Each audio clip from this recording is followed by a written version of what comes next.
చిత్తూరు జిల్లా కుప్పం నియోజకవర్గం నుంచి రామకుప్పం మండలానికి చెందిన ఎంపీటీసీలు,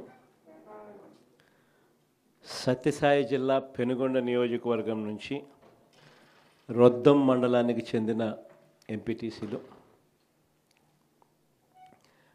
మడకశిర నియోజకవర్గం మడకశిర మున్సిపాలిటీకి సంబంధించిన కౌన్సిలర్లు, అన్నమయ్య జిల్లా రాజంపేట మున్సిపాలిటీకి సంబంధించి అక్కడి నుంచి వచ్చిన కౌన్సిలర్లు, వీరితో పాటు ఈ ప్రాంతాలకు సంబంధించిన ముఖ్య నేతలందరికీ కూడా పేరు పేరున హృదయపూర్వకంగా నమస్కారాలు తెలియజేస్తా ఉన్నాను. ఈరోజు మీరంతా కూడా తెగువ చూపించిన పరిస్థితుల మధ్య మిమ్మల్ని అందరినీ అభినందిస్తూ మీ అందరితో కూడా కాసేపు గడిపే కార్యక్రమం చేస్తూ ఉన్నాం. నిజంగా ఈరోజు రాష్ట్రంలో ఉన్న పరిస్థితులు ఎలా ఉన్నాయి అన్నది బహుశా నాకన్నా కూడా మీకే బాగా తెలుసు. రాష్ట్రంలో ఈరోజు విలువలు లేని, విశ్వసనీయత లేని, ప్రజాస్వామ్యాన్ని కూనీ చేస్తూ ఉన్న పరిస్థితుల మధ్య రాజకీయాలు జరుగుతూ ఉన్నాయి. ఇలాంటి చెడిపోయిన ఈ రాజకీయ వ్యవస్థలో తులసి ముక్కల్లా ఎంపీటీసీలమైన, జెడ్పీటీసీలమైన, కౌన్సిలర్లమైన అయ్యా చంద్రబాబు మమ్మల్ని చూసి నేర్చుకో రాజకీయాలు ఎలా చేయాలి అని చెప్పి తెగువ చూపించి రాజకీయాలకు అర్థం చెప్పి గట్టిగా నిలబడిన మీ అందరికీ కూడా మీ జగన్ హ్యాట్స్ ఆఫ్ చెప్తూ సెల్యూట్ చేస్తా ఉన్నాను. కారణం ఏమిటంటే రాజకీయాలలో ఉన్నప్పుడు విలువలు ఉండాలి. రాజకీయాల్లో ఉన్నప్పుడు విశ్వసనీయత అన్న పదానికి అర్థం తెలిసి ఉండాలి. ఈ రెండింటికి కూడా అర్థం తెలియని వ్యక్తి ఎవరైనా ఈ రాష్ట్రంలో ఉన్నారు అని అంటే అన్ఫార్చునేట్గా అది ఈ రాష్ట్ర ముఖ్యమంత్రి అని చెప్పడానికి నిజంగా ఈ రాష్ట్ర పౌరుడిగా నేను తలదించుకోవాల్సిన పరిస్థితి. అంతగా దిగజార్చినడు ఈ పెద్ద మనిషి రాజకీయాలను.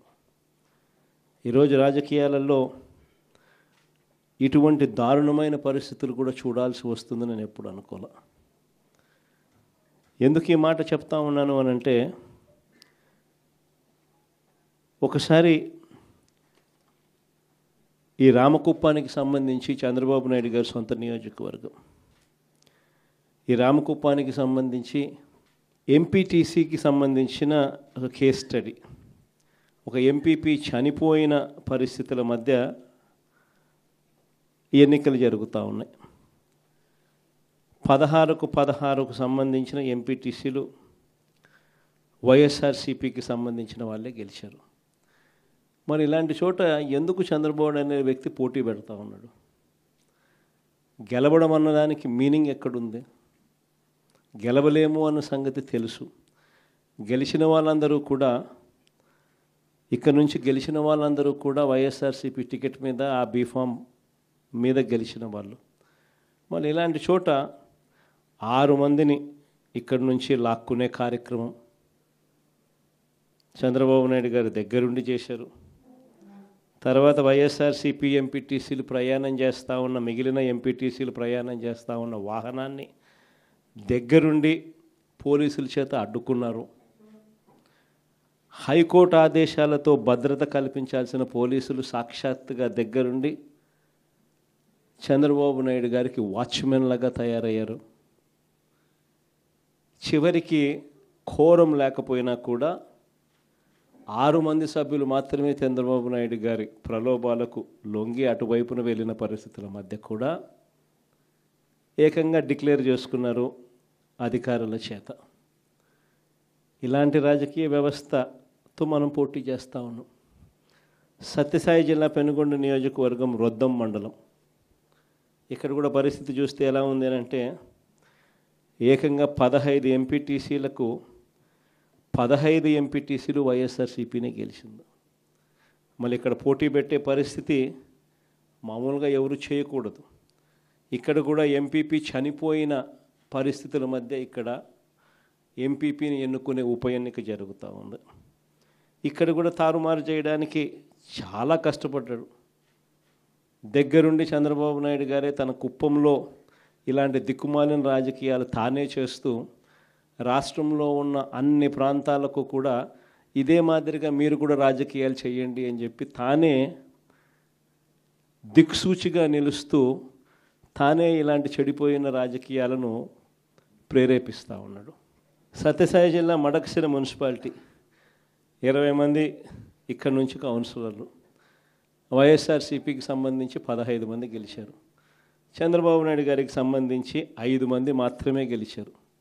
పాపం ఎస్సీ కాన్స్టిట్యున్సీ లక్కప్ప లాంటి పాపం ఒక చిన్న కార్యకర్త అక్కడ నుంచి మన పార్టీ తరఫున ఎమ్మెల్యేగా నేను ఎస్సీ కాన్స్టిట్యున్సీ ఇలాంటి చోట కూడా ప్రలోభాలు పెట్టి ఆ కౌన్సిలర్లను లాగాలి అని చెప్పి విశ్వ ప్రయత్నం చేస్తూ ఉన్నాడు అని అంటే రాష్ట్ర చరిత్రలో ఎవడు ఉండడు ముఖ్యమంత్రి స్థానంలో. అయినా కూడా ఆ 15 మందిలో కూడా చాలామంది గట్టిగా నిలబడిన పరిస్థితులు, కొంతమందిని మాత్రం ప్రలోభాలకు అటువైపున వెళ్ళిన పరిస్థితుల మధ్య చూస్తూ ఉన్నాం. అన్నమయ్య జిల్లా రాజంపేట ఈ మున్సిపాలిటీ అయితే 29 మంది కౌన్సిలర్లకు గాను 24 కౌన్సిలర్లు వైఎస్ఆర్సీపీ టికెట్ మీద గెలిచిన వాళ్ళు. మరి 29లో 24 మంది వైఎస్ఆర్సీపీ టికెట్ మీద గెలిచిన పరిస్థితులు ఉన్నప్పుడు తెలుగుదేశం పార్టీకి సంబంధించి కేవలం 4 మాత్రమే గెలిచిన పరిస్థితులు రాజంపేటలో ఉన్నప్పుడు ఒకడు ఇండిపెండెంట్గా గెలిచారు. మరి సంఖ్యాబలం లేనప్పుడు ఇక్కడ చంద్రబాబు నాయుడు గారు ఎందుకు ఇలాంటి హేయమైన రాజకీయాలను ప్రేరేపిస్తున్నాడో ఎవరికీ తెలియదు. కానీ ఇక్కడ కూడా ఎంత కష్టపడినా కూడా ఒకడంటే ఒకడు కూడా పోని పరిస్థితిలో కూడా ఇక్కడ కూడా మన వాళ్ళు చాలా గట్టిగా కూడా నిలబడతా ఉన్నారు అని అంటే నిజంగా గొప్ప సంగతి. ఇక్కడ అందరికీ కూడా అభినందించాల్సిన అవసరం ఉంది. ఎందుకు ఈ విషయాలన్నీ చెప్తా ఉన్నానంటే నాయకుడు అనేవాడు ఎలా ఉండాలి అనేదానికి నిదర్శనం. మన ఎంపీటీసీలు ఎవరైతే ఇవాళ తెగో చూపుతూ ఉన్నారో విలువలకు విశ్వసనీయతకు గట్టిగా నిలబడి మేము ఎంపీటీసీలమైనా జెడ్పీటీసీలమైనా కౌన్సిలర్లమైనా అయ్యా చంద్రబాబు నీకన్నా పోలిస్తే మేము చాలా చిన్న పదవుల్లో ఉన్నవాళ్ళము, అయినా కూడా మాకు విలువలు ఉన్నాయి, విశ్వసనీయత ఉంది, రాజకీయాలకు అర్థం మేము చెప్తా ఉన్నాం, నిన్ను చూస్తే రాజకీయాలే సిగ్గుతో తలంచుకోవాల్సిన పరిస్థితిలో ఉన్నాయి, నువ్వు ముఖ్యమంత్రి స్థానంలో కూర్చున్నావు, తల దించుకో అయ్యా చంద్రబాబు అని చెప్పి ఇక్కడి నుంచి మన వాళ్ళు సంకేతం ఇస్తూ ఉన్నారు చంద్రబాబు నాయుడు గారు. ఎన్ని కష్టాలున్నా కూడా చిక్కటి చిరునవ్వుతోనే ఉన్నాం. చిక్కటి చిరునవ్వుతోనే ప్రజలకు చెప్పిన ప్రకారం మేనిఫెస్టోలో ఏదైతే మాట చెప్పామో ఆ చెప్పిన ప్రతి మాట కోవిడ్ లాంటి కష్టాలున్నా కూడా మీ జగన్ ఏ రోజు కూడా బటన్ నొక్కడంలో ఏ రోజు కూడా వెనకడుగు వేయలేదు. నేను ఒకటి చెప్తా ఉన్నా, ఈరోజు కార్యకర్తలు పడుతూ ఉన్న బాధలు నా కళ్ళతో నేను చూస్తూ ఉన్నా. కేవలం వైఎస్ఆర్ కాంగ్రెస్ పార్టీని ప్రేమించినందుకు, కేవలం జగన్ను సొంత కుటుంబ సభ్యుడిగా ఆప్యాయంగా ఆదరించినందుకు ఈరోజు వైఎస్ఆర్సీపీ కార్యకర్తలకు ఏదైతే ఇబ్బందులు పడుతూ ఉన్నారో ఆ బాధలు ఆ కష్టాలు స్వయంగా నేను చూశా కాబట్టి ఈరోజు చెప్తా ఉన్నా. ఇక నెక్స్ట్ వచ్చే జగన్ 2.0లో మాత్రం పరిస్థితి ఇటు ఉండదు అని చెప్తాను. మొట్టమొదటి పీఠం కార్యకర్తకే వేస్తా, ఈ మాత్రం ఖచ్చితంగా చెప్తాను. ఈరోజు ఎవరెవరైతే పోలీసులు, ఎవరెవరైతే అధికారులు, ఎవరెవరైతే మిమ్మల్ని ఇబ్బందులు పెట్టారో అందరి పేర్లు నోట్ చేసుకోండి. నేను చెప్తా ఉన్నా, మీరు నోట్ చేసుకోండి. ఒక్కొక్కడిని మాత్రం యూనిఫామ్కున్న వాల్యూ ఏమిటి అనేది వాళ్ళకి అర్థం కావాలి.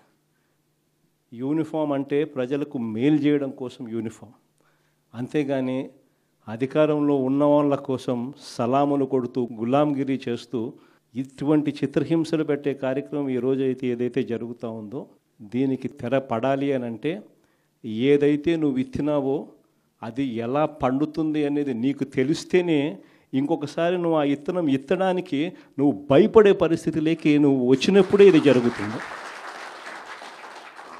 కాబట్టి ఈసారి మాత్రం ఖచ్చితంగా మెసేజ్ ఖచ్చితంగా పోతుంది. ఎవడెవడైతే అధికారి, ఎవడెవడైతే వైఎస్ఆర్సీపీ కార్యకర్తను ఎవడెవడైతే ఇబ్బంది పెట్టాడో వాళ్ళందరినీ కూడా చూస్తూ ఊరుకోము. చట్టం మీద దోషులుగా నిలబెడతాము. ఒకవేళ వాళ్ళు రిటైర్ అయిపోయి వెళ్ళిపోయినా, లేకపోతే వాళ్ళు దేశం విడిచిపెట్టిపోయి ఉన్నా కూడా ఎవరిని వదిలిపెట్టం. సప్త సముద్రాల అవతలున్నా కూడా అందరినీ కూడా పిలిపించే కార్యక్రమం చేస్తాం. పిలిపించిన తర్వాత సినిమా మామూలుగా ఉండదు. సినిమా మాత్రం అదో లెవెల్లో ఉంటుంది. సినిమా మాత్రం